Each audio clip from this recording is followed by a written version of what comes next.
आपने इससे पहले भी कभी आरएएस का एग्जाम वगैरह दिया है, पास हुए हैं?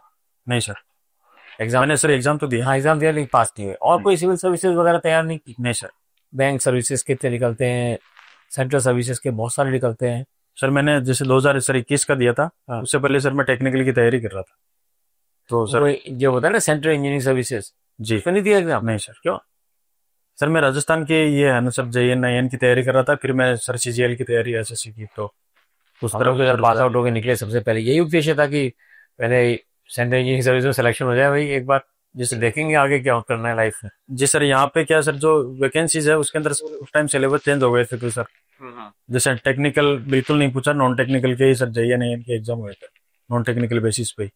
तो उसके बाद में सर ट्रैक ही चेंज हो गया था। ओके, अब ये देखो कि आप में इतनी अच्छी टेक्निकल क्वालिफिकेशन है, नॉलेज बेस भी आपके पास अच्छा है, लेकिन उसको आप यूज अच्छा करना सीखो पहले। जी सर। आपको हम कुछ चीजें बताना चाहते हैं जो कि आपको परफॉर्मेंस एनहांस करने में मदद दें, जी सर। है ना। सबसे पहली चीज जो आपको सीखनी है वो ये कि आप जो भी बोलो वो हमेशा फैक्ट्स पर आधारित। जी अगर आपको कोई चीज नहीं पता है तो उसके बारे में गलत एक्सप्लेनेशन देना बिल्कुल स्पॉन्टेनियसली वो मत। जी सर। आपको खुद महसूस होगा, आपको खुद पता है इस बात का जी सर। कि बहुत सारी चीजें जो आप नहीं जानते थे आप उसके बारे में बोलते गए। जी सर। कभी ये मत सोचो कि जो बोर्ड बैठा है सामने उनको हम नेगेटिव डायरेक्शन में ले जा सकते हैं, कभी नहीं हो सकता। जी तो हमारे लिए क्या उद्देश्य होना चाहिए?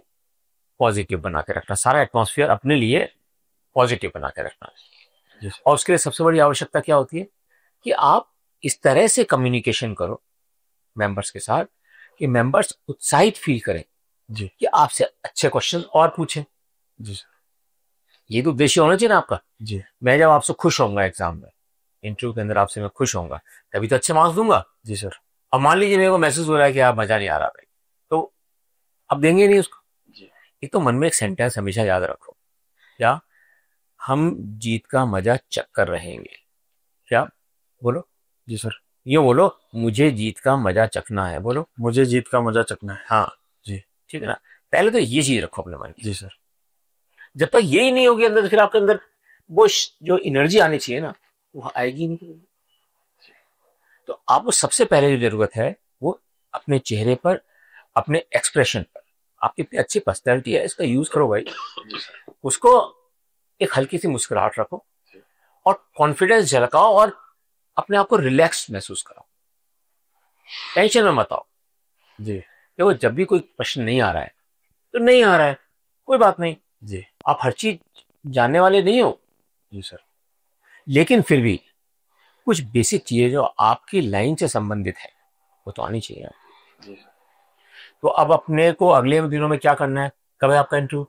सर अभी डेट नहीं है। देर नहीं आए। जी एक बेसिक कोर्स होता है जी जिससे ये नहीं कहते कि भाई बहुत इंजीनियरिंग के बारे में जानो कुछ ना, लेकिन डेली लाइफ में जो इंजीनियरिंग की एप्लीकेशंस है जिस पे क्वेश्चंस पूछे जा रहे थे आपसे जी डेली लाइफ की, उनके बारे में तो हमें बेसिक नॉलेज होनी चाहिए, है ना। जी सर। एक तो उस नॉलेज को हमें एकत्रित करना है, बेसिक फंडामेंटल नॉलेज अपने इंजीनियरिंग के क्षेत्र में, जी है ना। अब जैसे मुझे बहुत दुख हो रहा था जब आपने एक थर्मल पावर प्लांट और एक न्यूक्लियर पावर प्लांट के बीच में डिफरेंस नहीं बता पाए, थोड़ा सा मुझे दुख हुआ, जी सर। है ना। इतना बढ़िया ब्राइट बच्चा और इस चीज को नहीं दे रहा उत्तर। तो जो बेसिक कंसेप्ट है ना अपने इंजीनियरिंग के, उनको एक बार थोड़ा ब्रश कर। जी सर। 10 दिन लगेंगे, लेकिन 10 दिन के अंदर आपके पास वो सब कुछ सामग्री होगी जिनसे आप ऑफ एंड आंसर दे सकते हो किसी भी तरह का क्वेश्चन जो आपकी लाइन से पूछा जाए। जी सर। एक, सेकेंडली, राजस्थान की इकोनॉमी में जो भी ये समस्याएं आ रही हैं, जी बहुत आ रही हैं समस्या, ओवरड्राफ्ट में है हम लोग, पैसा बार बार आरबीआई से ओवरड्राफ्ट में लेना पड़ रहा है, जी सर। परेशानी में है। तो ये आर्थिक स्थिति इतनी खराब क्यों है? एक पेज का नोट बनाइए, ये खूब सारे पेज ले लीजिए, A4 साइज, एक वो खरीद लाओ, रिम खरीद लाओ, जी उसके अंदर हर एक पेज पर एक समस्या का ऊपर हेडिंग लिख लो कि भाई हमारे राज्य में पानी की समस्या है, वित्त की समस्या है, इंफ्रास्ट्रक्चर की समस्या है, फार फ्लंग एरियाज है उनकी दूरी की समस्या है। इन दूरियों के और इन समस्याओं के हल के लिए सरकार ने कौन सी योजनाएं चला रखी, जी ओके, अब उन योजनाओं पर आपका क्या विचार है?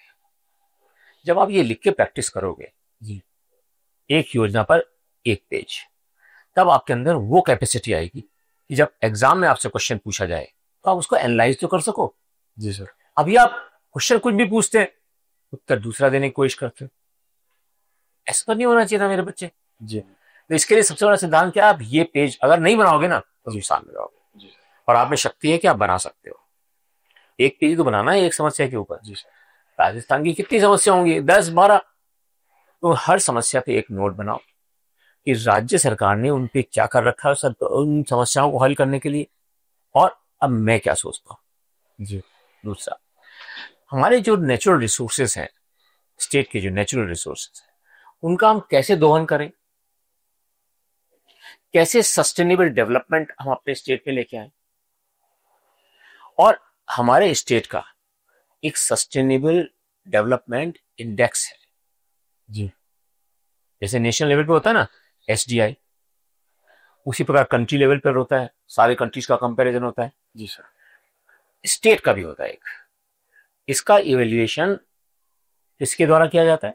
नीति आयोग के द्वारा। नीति आयोग द्वारा। जब नीति उसको कर रहा है तो हमारे स्टेट में उस SDG की क्या स्थिति है भाई? जी सर। कौन से कार्यक्रमों में हम पीछे चल रहे हैं? क्योंकि अभी केंद्र सरकार ने जो भी योजनाएं चला रखी है ना बच्चे, जी सर। वो सारी की सारी योजनाएं इस तरह की हैं जो कि SDG गोल्स को पूरी करने वाली हैं, जिससे कि हमारा उसमें अचीवमेंट अच्छा होता रहे। जी। फिर राजस्थान का अचीवमेंट इतना कम क्यों? लिखो आप SDG राजस्थान जी सर। की परफॉर्मेंस इवेल्युएशन आपको करके रखना है अपने पास। इससे आप पूरा चित्र बता सकते हो। इंटरव्यू में कोई भी क्वेश्चन पूछे आपसे तो आपका एक सॉलिड हथियार रहेगा जी। ये साहब हमारे स्टेट के अंदर सस्टेनेबल डेवलपमेंट के लिए ये 17 गोल होते हैं ना सर, हमने इसके अंदर ये योजना चला रखी है सर, जी। इसके अंदर हम अचीव करके दिखाएंगे। और मेरा ये उद्देश्य रहेगा सर कि जब मैं आऊंगा सिविल सर्विसेज के अंदर तो मैं अपनी जान लगा दूंगा इस जो हमारे SDG गोल्स हैं, क्योंकि गरीबी को हटाने का हमारा है नंबर 1। जी सर। नंबर जो आखिरी है वो है कि अपना कॉपरेशन वाला। जी। तो इन सब को अचीव करने के लिए मैं अपना सब कुछ समर्पित करना चाहता हूं, इसलिए सिविल सर्विस में आना चाहता हूं। जी सर। ये होगा दूसरे आंसर से डिफरेंट आंसर। या वो किसी ने नहीं बताया होगा आप इतने कितने जगह आप कोचिंग में ज्वाइन कर लो, ये कर लो, कोई नहीं बताएगा आपका आंसर। लेकिन अगर आपने ये आंसर एग्जाम में यानी कि इंटरव्यू में दिया तो आपको बहुत ज्यादा मार्क्स मिलेंगे। समझ रहे हो मैं क्या समझाने की कोशिश कर रहा हूँ आपको? देन राजस्थान की कल्चर, जी। रिच कल्चर है, सब कुछ होने के बाद टूरिज्म हमारे क्यों नहीं पनपा भाई? कुछ स्टेट से जहाँ पे लोग टूटे पड़े हैं, जी। हमारे में नहीं है। हमारे जो कितने किले, नहरें, नदियां, तालाब, झीलें, सब कुछ है हमारे यहाँ पर फिर भी हम नहीं कर पा रहे आगे कुछ। ऐसा क्या? एक ये पढ़ लीजिए।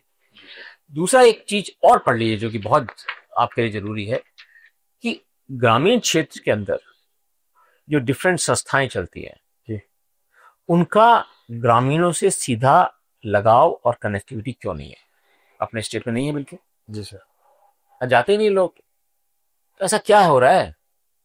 आंगनवाड़ी के अंदर झूठी अटेंडेंस होती है, 3-4 बच्चे 5 बच्चे मिलेंगे आपको, 100 बच्चे सैंक्शन होंगे, 5-6 बच्चे मिलेंगे। तो ऐसा क्या हो रहा है?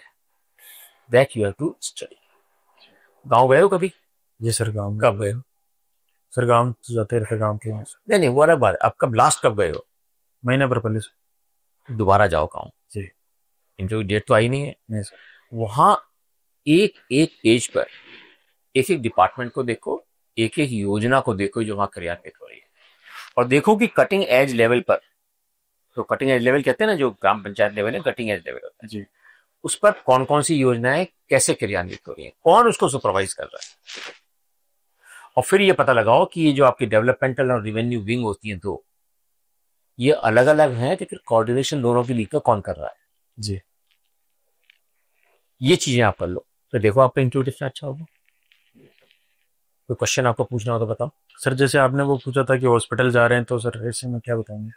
क्या क्या ऑब्जर्व करेंगे? आप अपने ऑफिस से निकले, सड़क पे गए जी। तो पहला आपको ये देखना है कि भाई सड़क टूटा हुआ है क्या। जी। दूसरा, कचरा देख सकते हैं, जी। तार कोई टूटा हुआ है क्या, ठीक है। या मान लीजिए जो पशु होते हैं बेचारे वो घूम रहे हैं क्या, ठीक है। इसके अलावा सफाई की व्यवस्था कैसी है। फिर आप हॉस्पिटल गए तो हॉस्पिटल में सबसे पहले आप पार्किंग करेंगे तो वहां देखो क्या प्रॉपर पार्किंग की व्यवस्था है क्या वहां पे। जी सर। फिर आप जाएंगे अंदर तो जहाँ स्लिप कटती है मान लीजिए, क्या वहाँ क्यू का सिस्टम है क्या, वहाँ लाइन कट वगैरह है क्या, प्रॉपर डॉक्टर्स टाइम पे आ रहे हैं क्या, ठीक है। वहाँ पे एम्बुलेंस वगैरह है क्या, महिला नर्स वगैरह है क्या, ठीक है। इस तरह की चीजें आपको ऑब्जर्व करना है। बेसिक सा क्वेश्चन था। गांव के अंदर अपन जाए तो सर सबसे पहले किन से बात करेंगे? सबसे ये है इंपॉर्टेंट सबसे चीज, जब तो पूछ रहा था मैं आपसे सर। ज्यादातर ऑफिसर्स क्या करते हैं, एसडीओस जाएंगे पटवारी के ऑफिस में चले गए, वहां टेबल लगी हुई होती है, चेयर लगी होती है, बैठ गए, कोई आगे एप्लीकेशन देने वाला आदमी है, सुन ली उसकी एप्लीकेशन। जी, ये करते हैं ज्यादातर जगह। ये होता है। अपने को क्या करना है, मेरे को बनना है माई मैन। क्या बनना है आपको? My man. My man. My man क्या होता है? एक गरीब आदमी दुखियारा, गंदे कपड़े पहने हुए, गांव से चल के आ रहा है, बदबू आ रही है उसकी गर्मी पसीने के कारण, वो जब आपके कमरे में घुसे उसको लगे यार ये है मेरा आदमी, ये मेरे काम को जो मैं आया हूं ना काम कराने से, ये निश्चित रूप से कराएगा। ये कब होगा? ये जब होगा जबकि आप गांव में जाएंगे, जी, गांव वालों के साथ जाजम पे बैठेंगे। जाजम जानते हो ना? जी, दरी जो होती है नीचे बिछाने वाली, उस पर जब आप बैठोगे जाकर, जब मैं वो लोग छू के देखते थे, पता है जब मैं जाता था ना, जब एज कलेक्टर में जब जाता था गांव के अंदर, जी सर, और जब जमीन पे बैठ जाता था उनके साथ, तो मुझे वो छू के देखने की कोशिश करते थे। उनको लगता था ये रियल है क्या, ये असली बता रहा हूँ आपको, असली एक्सपीरियंस है लाइफ का ही। जी सर। इसका मतलब अगर आप उनके साथ, क्योंकि आज जैसे कुर्सी बेच में बैठे हो, उससे कहते हो तू आ, तो दरी बिछी होती है यहाँ पे सामने, जी, वो अपने जूते उतार के आता है, जूते उतारने पड़ते हैं उसको, यहाँ बैठाते हो उसको, यानी कि पहले ही आपने उसको अपने से बहुत नीचे कर दिया, लेवल डिफरेंस इतना बड़ा बन गया। जी सर। अब उनके लिए आप क्या सब रहे हो, तो बेकार है। सबसे पहले तो आपको यह एहसास दिलाना है कि भैया हम सब बराबर हैं, मैं तुम्हारे साथ ही बैठकर तुम्हारी समस्याओं को समझने की कोशिश करूंगा। That is the first point of connecting. यानी कि आप जब कभी गांव में जाओ तो सबसे पहले उन जगहों पर जाओ, लोगों से मिलना इतना इंपॉर्टेंट नहीं है, पहले उन जगहों पर जाओ जहां पे लोगों को रोज जान के काम करने का मौका मिलता है, काम पड़ता है। जी, डिस्पेंसरी है, पीएससी है, सब सेंटर है, एनिमल हस्बेंड्री का सेंटर है, पीडीएस शॉप है, ये जितने भी गवर्नमेंट के ऑफिसेज हैं वहां पर जाके सबसे पहले मैं देखूंगा। उसके बाद मैं जाजम पे बैठकर उनके साथ डिस्कस करूंगा उनकी problems. That will be my approach. ये करना चाहता हूं सर अपनी लाइफ, है ना डिफरेंट अप्रोच। जी सर। ये आपको सक्सेस दिलाएगी इंटरव्यू में। ठीक। जी सर। और कुछ? बस थैंक ऑल द बेस्ट, खूब अच्छा करना। जी सर। बढ़िया सा करना। Thank you sir.